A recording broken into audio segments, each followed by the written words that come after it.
This week, all of our 4-link and A86 oil catch can orders have shipped, but before we move on to the next project, I'm going to show you the last little bit of what goes into the assembly of the 4-link and all of the final pieces and assembly of our oil catch can. We started a pre-order for our Beams Billet low-profile oil pan. I'm going to go over the details of that. I've got a little bit of a Prelude update for you guys. And then we'll head out into the shop and just sort of see what's going on and where we're at. So you may have noticed, but I did not post a video the last 2 weeks. The main reason for this was we have been running around like crazy, making sure that all the 4-link orders and catch can orders were all assembled and out the door. Before I get into all the final details, I just want to say thank you to everybody that ordered a catch can or a 4-link set. It was a huge project for us, and I really hope that you guys enjoy them. So the first thing I'm going to cover is the final assembly of our 4-link sets. I'm going to show you the machine parts and all of the other pieces that go together to finalize and make our 4-link sets. I know I mentioned previously that we have to cut down the bushings that we receive before we can install them into our 4-link, but I don't think I've actually covered the process before in detail. So I've created a 3D printed fixture that goes into our horizontal bandsaw that allows me to install the bushing, clamp it in, and then saw off the exact amount that I need removed from the bushings. Now, it's a pretty simple process, but because there's 2 bushings on each end of each link, it requires me to sit in front of the bandsaw and cut probably about 200 bushings. In total, I think it's about 3 or 4 hours total of non-stop sawing. If the popularity of these links increases and the order quantities go up, we might have to look into either manufacturing our own bushings or finding somebody that can custom make them for us. Now that you guys have seen that we actually have to bandsaw every single one of these bushings before we can install them into the parts, let's just go over quickly the assembly of the upper links. So the upper link is a billet piece. It's a 3/4 inch rod end with side spacers that we machine. We have a steel hex adapter that's internally and externally threaded that we make. The locking nut, which is a forged nut and low profile for locking the adapter onto the arm. Then we have the nut that locks the rod end to the adapter. And then of course we just have our bushing with our center pin that goes in between the bushings. The first step is just pushing the side spacers into the rod end itself. Then we left-hand thread the locking nut all the way down the rod end. Then the adapter gets threaded on. The adapter locking nut. Then we set it aside. Next we press the bushings in. The bushings go in pretty easily by hand. And the center pin just gets pressed in from the outside.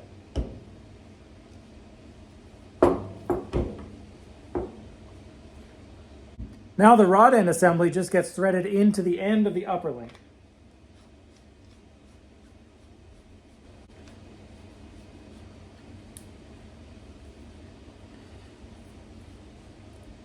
And that's pretty much it. These upper links are one of my favorite A86 products that we've made. It totally changed the way that my car handled now that I can have the car low without the rear end bottoming out. So each time I've made a video about our oil catch can, I sort of showed you guys the little updates and changes that I was making along the way. But since it's been a couple of weeks since I've made a video, I've got quite a few things to show you as far as what do all of the final changes look like and what did everybody receive as a completed oil catch can. So let's go over to the assembly table and I'll show you all the pieces of our finalized catch can design and we'll put one together. So the catch can consists of 2 separate components. On the left side of the catch can is the radiator overflow reservoir, and then on the right side is the actual oil catch can. The reservoir is made of 2 separate pieces. It has a top piece and a bottom piece. The top piece is what has the filler cap, the provisions for the mounting bracket, and then also on its third operation, it has the full level and the fitting provisions for the sight glass. The lower portion is the main body of the reservoir. This also includes the O-ring that we went over in our previous episodes. And then also on the front side, it has the provisions for the fitting from the radiator, the low level line, and the provisions for the sight glass as well. The catch can is also two pieces with a similar construction. The top portion of it is what houses the two AN fittings that come from your engine, as well as the drain fitting. The main body of the oil catch can also has this O-ring groove that I installed that I have not covered in previous videos. Here is the finalized version with the -12 ORB on the top instead of the -10 that you guys might have seen previously. And this also has the other mounting provision for the bracket. The mounting bracket is a steel laser cut and CNC bent bracket that's zinc plated, so you don't have to worry about corrosion or rust. We also include this heat resistant foam pad that sticks to the bracket, so this can support the backside of the catch can assembly. This is the finalized version of our baffle that goes into the catch can. This is also zinc plated. The baffle separates the exiting chamber and the entering chamber so that you don't have any mist or oil splashing that goes directly out of the air filter. All of the air that comes in the catch can is blocked by this plate. Oil drains to the bottom and only air escapes through the holes and through this lower section up out of the breather itself. We also use a stainless steel element inside the catch can, and this will help the oil separate from the air that's entering into the catch can. So the oil particles will stick to this while the air passes through it to the backside. Aside from those two main components, we have quite a few other little fittings as well. We include one extra -10 port plug that goes into the catch can in case you only want to use one. I'm also including the barb fitting that comes from the radiator overflow. This is a part of the catch can that I haven't shown you guys before. This is our -12 to 1-inch hose adapter that I had to machine so that we could have this 1-inch outlet on our oil catch can that fits with our 1-inch breather filter. Now there's a couple of companies that make these, but I wasn't happy with how they were made. They were much longer, much taller, and the overall aesthetic wasn't really what I was going for. They don't look very nice. So I decided to just go ahead and make these on my own with the -12 ORB O-ring seal, so you don't have to worry about it leaking. If you decide that you don't want to run the 1-inch filter, you can actually plug the top of this if you want to run this as a sealed can.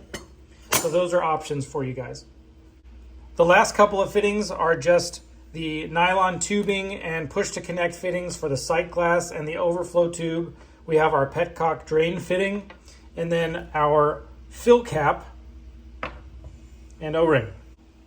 So let's take you through the process of putting one of these catch cans together.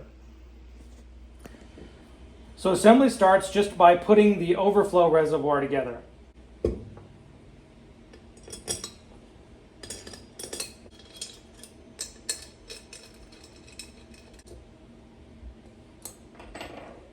Next is the fill cap. It gets its push to connect fitting installed and its O-ring installed.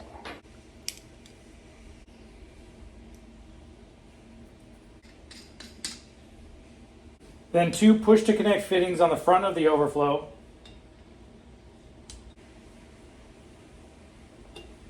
And then we install the nylon tubing.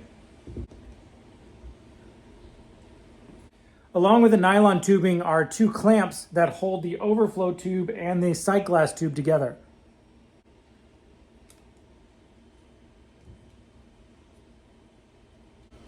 Then the overflow tube. Then the overflow tube into the clips. Slide the second clip up to the top. Then I just use a little clear zip tie to hold the upper clip towards the top of the sight glass.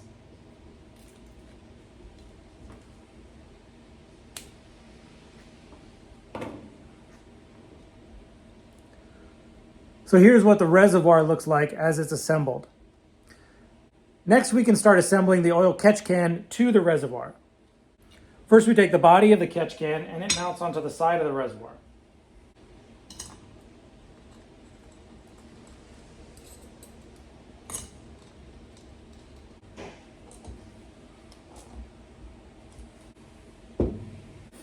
Next is the baffle.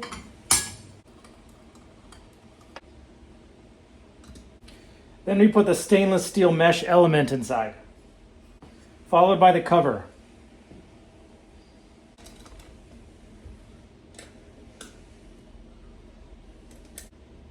Now the ORB plug.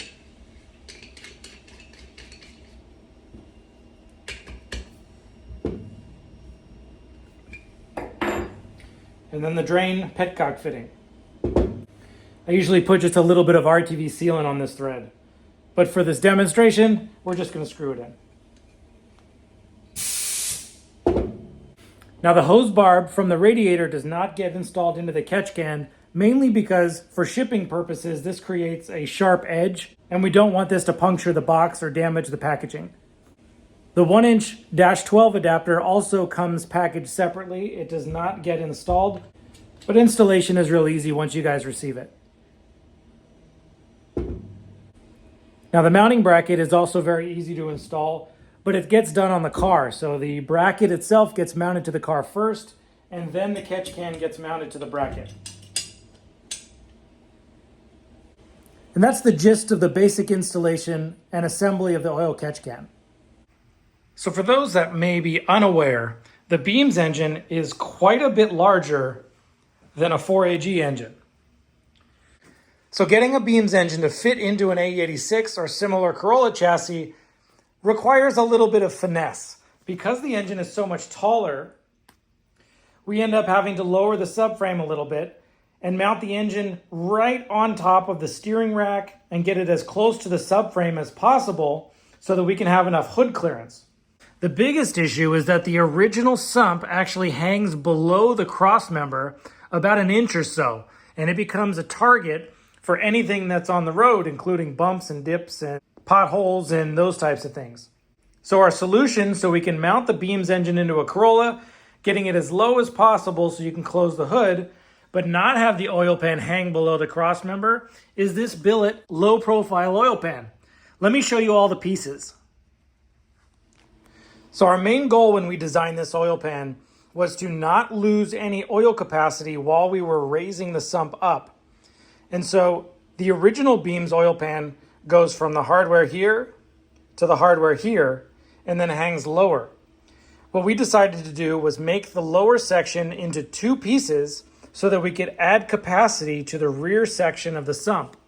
So that way we could raise the floor of the sump up, but we don't lose any oil because we're adding capacity on the back. Since we know that it's not ideal to make a shallower, wider sump when it comes to oil sloshing and oil starvation problems, we had to go into a lot of detail creating a very special low-profile oil pickup as well as baffling system. Now this oil pickup tube has a large internal reservoir, and the oil pickup tube comes right down to the screen. That way the suction from the oil pickup is always near the bottom, but this acts as a reservoir for a little bit of oil reserve for when things are sloshing back and forth. We've also sumped the bottom of the pan to create a little cupped area for this pickup to sit in. And then to get the pickup as low as possible, we designed it so that it can literally sit down into the bottom of this sump and oil can still pass through these sides here to get up into this reservoir. Now when this is installed, this sits about 1.5 millimeters off the bottom of the pan, something like this. So plenty of oil can get in, but we're getting the pickup as low as possible. The next part of combating any oil starvation issues is the actual baffle itself. Now this one is not assembled, but these are the actual components that we use. These are CNC laser cut pieces. They're all bent to fit perfectly together. They're all keyed together. This all gets TIG welded, and this baffle sits inside of this assembly. Let me see if I can kind of mock it up for you. So here's how the baffle sits inside of the pan, so no oil can slosh from around the outsides. And when oil returns down from the engine into the sump, it can only enter through the center area where the oil pickup is. Lastly, we include this one-way door hinge setup that goes around the oil pickup inside of the baffle. This allows oil to only go into the middle and not exit to the outside as it's sloshing around. So overall, this pan has completely exceeded all of my expectations. I've had one on my car for over a year now, gone to multiple track days, tons of daily driving, and I monitor the oil pressure very closely. I haven't seen a single bit of oil pressure drop. So this is a great solution for those of you guys that are having a problem with your sump hanging below the cross member. You want to raise it up, but you don't want to deal with any type of oil capacity reduction. So anyway, all of that is just one long sales pitch to let you guys know that we do have our pre-order going on now. We only make these oil pans about once a year because it is a ton of work for me to assemble all of these steel components with welding and fixturing and all of that stuff. So I really only like to do it about once a year. These will be available until this weekend only, and then they won't be available again until next year. So if you are interested in one of these oil pans, now's the time to pick it up.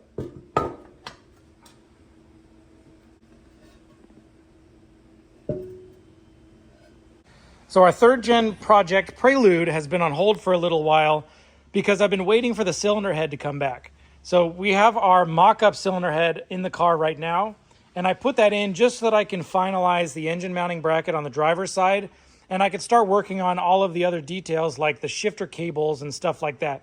I've actually got a ton of stuff filmed on this car already. I just need to go ahead and edit that and start making some 3rd gen Prelude videos again. But let me show you why this thing is actually going to start making some serious progress real soon.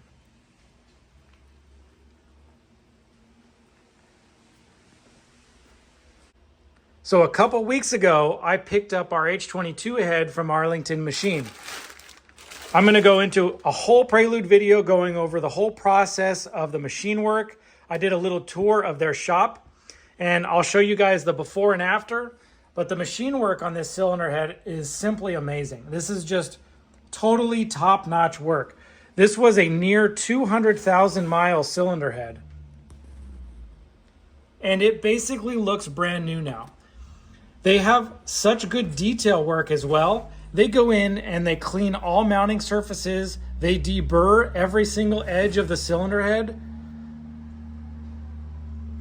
I don't know if you guys can see the deburr work on this, but most times when you get a cylinder head back that's been resurfaced, all of these edges around all of the mounting holes and all of that stuff are actually sharp to the touch. And while that's annoying while you're assembling the engine, a big problem with leaving burrs on the edges of stuff is that while you're assembling, you can knock those burrs off and they can actually fall onto the mating surfaces and damage the sealing surface. So I'm going to do a whole video of engine assembly and going over the H22 cylinder head. I got one more update for the Prelude that I'm also very, very excited about. So in case you haven't noticed already, I'm kind of going with a Mugen theme on my Prelude. And it has taken me a lot longer than expected to come up with one of these. So this is the Mugen twin loop exhaust.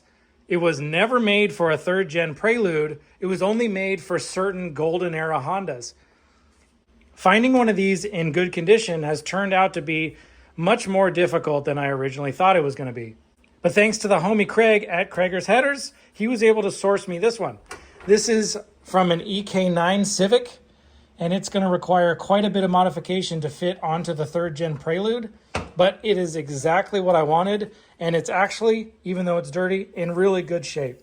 The tip has no damage to it. The body of the muffler is actually in really good shape. All of this is going to polish up perfectly, and I think it's going to really add that sort of finishing touch to the back of the car. So after we get the engine mounted in and then I modify the H22 header to work with the mid pipe on the Prelude, I'll show you guys what it takes to get this twin loop muffler installed on the 3rd gen Prelude. So real quick, let me just show you what's going on out in the shop. We've been machining pretty much nonstop for the last couple of weeks because we've been out of our Beams engine mounts and our K24 engine mounts. So what I've got on the table here are all of the components to make the S2000 transmission mount into an A86, which is used on our K24 swap kits. These are 3 separate components. There's a centerpiece and then 2 feet. And in the same fashion, these are the pieces for our Beams transmission mount that I'm currently running in the DM2.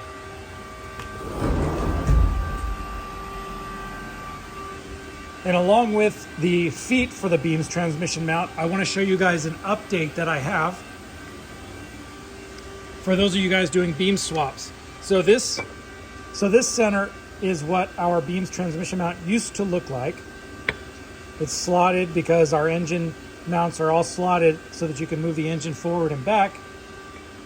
But the new updated version now has a large hole in the center of it, and this is so that you can use aftermarket transmission rubber mounts like those ones from Excessive or the other ones that you can find on eBay and stuff like that. I've also modified the mounting so that the hardware counterbores into the transmission mount. Now, the main reason for this is just so that you can have a little bit more ground clearance underneath the car. The studs on the bottom of the transmission mounts are actually really long. They're probably about 1 inch long. But after recessing the nut, you can go in and sort of cut off the extra threads and gain about 3/4 of an inch of extra ground clearance. So that's an update that I've done to the Beams transmission mount. Along with the K24 kits go our large subframe spacers. These are the 1 3/4 subframe spacers. We're just finishing up a large batch of these so that they're in stock when the K24 mounts go back in stock later this week. So again, thank you everybody that ordered with our 4-link and our catchcan pre-order. If you're looking for a Beams billet oil pan, now's the time to order one. And I'll see you guys next week.